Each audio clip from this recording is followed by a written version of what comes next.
내가 콘크리트의 가장 큰 약점이 시간이라고 하면 어때? 걱정 말고 내가 이유를 설명할게.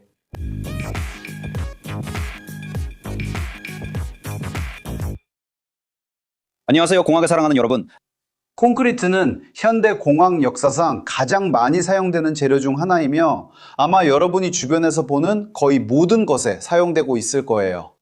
건물, 다리, 댐, 도로, 그리고 도시의 인도까지도요. 콘크리트는 견고하고 다재다능하며 형태를 자유롭게 만들 수 있어서 전 세계 건축의 기본이 되었습니다. 하지만 이 모든 강함에도 불구하고 콘크리트에게는 조용하고 피할 수 없는 적이 있다는 사실을 말해준다면 어떨까요? 오늘 저는 콘크리트의 가장 큰 약점이 바로 시간이라는 것과 그것이 어떻게 느리고 점진적이며 거의 보이지 않게 일어나는지 보여드리겠습니다. 그렇다면 왜 시간이 콘크리트에 그렇게 큰 위협이 되는 걸까요? 그 답은 바로 이 재료를 만들어내는 화학적 과정에 있습니다. 시멘트, 물, 모래, 자갈을 섞으면 수화라고 불리는 반응이 일어납니다. 이 반응이 콘크리트를 단단하게 만들고 강하게 해줍니다. 하지만 많은 사람들이 생각하는 것처럼 몇 시간이나 며칠 만에 끝나는 것이 아닙니다. 사실 콘크리트는 수십 년 동안 계속 반응합니다. 그리고 이러한 특성이 콘크리트의 강도가 계속 증가하게 해주지만 동시에 미래에 문제를 일으킬 수도 있습니다. 세월이 흐르면서 콘크리트 내부의 미세 구조는 계속 변화하고 이러한 변화가 쌓이면 내구성이 저하될 수 있습니다. 하지만 콘크리트가 오래될수록 내부에서는 어떤 일이 일어날까요? 콘크리트는 단단하고 침투할 수 없어 보이지만 사실 모든 콘크리트에는 자연스럽게 형성된 수백만 개의 미세 기공과 미세 균열이 존재합니다. 시간이 지나면서 이러한 기공들은 외부 물질, 예를 들어 공기 중의 이산화탄소, 해양 환경에 존재하는 염화물, 그리고 빗물까지도 내부로 침투하게 만듭니다. 이러한 요소들이 구조 내부로 서서히 침투하기 시작하면서 진짜 문제가 발생하게 됩니다. 콘크리트 자체는 어느 정도 잘 견딜 수 있지만 진짜 위험은 콘크리트가 보호하고 있는 철근에 있습니다. 그런데 왜 이런 외부 요소들이 콘크리트 내부의 철근에 그렇게 큰 해를 끼치는 걸까요? 철근은 콘크리트의 높은 알칼리성 덕분에 자연스럽게 보호받으며 이로 인해 철근 주위에 피막이 형성됩니다. 이 피막은 금속이 산화되는 것을 막아줍니다. 문제는 시간이 지나면서 이산화탄소가 콘크리트의 구성 요소들과 반응하여 탄산화라고 불리는 과정이 일어난다는 것입니다. 이 반응은 재료의 pH를 낮추고 강철의 보호막을 파괴합니다. 이렇게 되면 강철이 산화되기 시작합니다. 녹은 원래 강철보다 부피가 더 크기 때문에 마치 강철이 안에서 부풀어 오르는 것과 같습니다. 이 부피 증가는 내부에 응력을 발생시키고 결국 콘크리트에 눈에 보이는 균열을 만들어냅니다. 부식이 진행되면 표면층의 전체 부분이 떨어져 나갈 수 있는데 이를 우리는 박락이라고 부릅니다.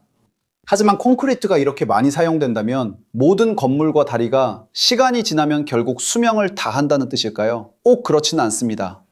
콘크리트의 내구성은 그것이 놓인 환경에 크게 좌우됩니다. 예를 들어 해안 지역에서는 염화물이 존재하기 때문에 부식이 훨씬 더 빨리 진행됩니다. 반면에 산업지역처럼 공기 중 이산화탄소 농도가 높은 곳에서는 탄산화가 더 빠르게 진행됩니다. 즉, 시간만 영향을 주는 것은 아닙니다. 시간은 유해 물질들이 침투하고 축적되어 수십 년에 걸쳐 손상을 일으키도록 하는 매개체일 뿐입니다.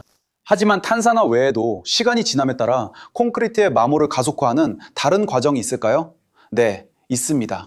가장 많이 연구된 과정 중 하나는 우리가 알칼리 골재 반응이라고 부르는 것입니다. 이 현상은 콘크리트의 특정 종류의 골재가 시멘트에 존재하는 알칼리성 수산화물과 반응할 때 발생합니다. 이 반응은 팽창성 젤을 형성하는데 이 젤은 물을 흡수하고 부피가 증가하여 내부 균열을 발생시키고 이러한 균열은 구조 전체로 퍼질 수 있습니다. 수년이 지나면서 이러한 균열이 누적되어 재료를 약화시키고 더욱 많은 공격성 물질이 침투할 수 있게 만듭니다. 이것은 느린 순환이지만 매우 파괴적입니다. 하지만 시간이 오직 내부에서 외부로만 작용할까요? 사실 그렇지 않습니다. 기후 또한 장기적으로 콘크리트가 열화되는 주요 원인 중 하나입니다. 수분과 건조 또는 동결과 해동이 반복되는 지역에서는 이러한 미세균열이 더 빨리 진행되는 경향이 있습니다. 예를 들어 물이 콘크리트 내부로 침투한 후 얼게 되면 부피가 증가하여 기공의 벽을 압박하게 됩니다. 수십 년에 걸쳐 수천 번 반복되면 이 과정은 구조물을 점차 약화시켜 결국 더 큰 균열이 생기게 만듭니다. 이로 인해 더 많은 물이 들어오고 과정은 더욱 빨라집니다. 그런데 콘크리트가 시간이 지날수록 더 강해진다는 말이 사실이 아닌가요? 이것은 흔히 하는 질문입니다. 사실 콘크리트는 처음 몇 달, 심지어 처음 몇 년 동안은 수화작용이 계속되기 때문에 계속해서 강도를 얻습니다. 하지만 이러한 강도 증가는 무한정 지속되지 않습니다. 어느 시점이 지나면 그 과정이 너무 느려져서 더 이상 의미 있는 강도 증가를 나타내지 않게 됩니다. 그 시점부터는 열화 메커니즘이 수화작용이 보상할 수 있는 것보다 더 빠르게 작용하기 시작합니다. 다시 말해 콘크리트는 어느 시점까지만 좋아지고 그 이후에는 노화가 시작됩니다.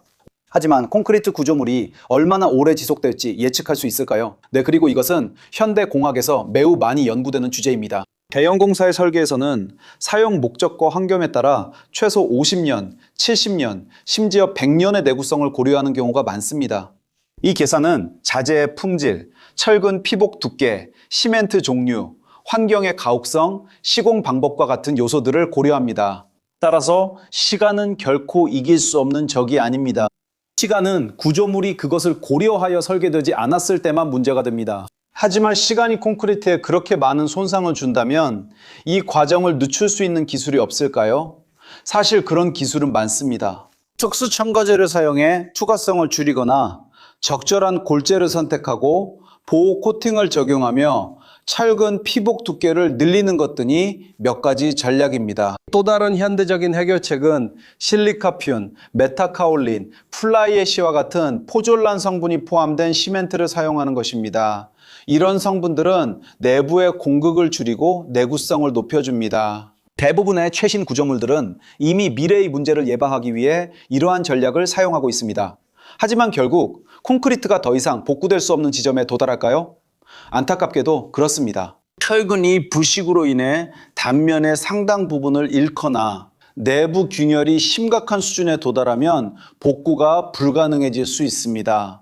이런 경우에는 구조물을 보강하거나 심지어 일부 구간을 통째로 교체해야 합니다.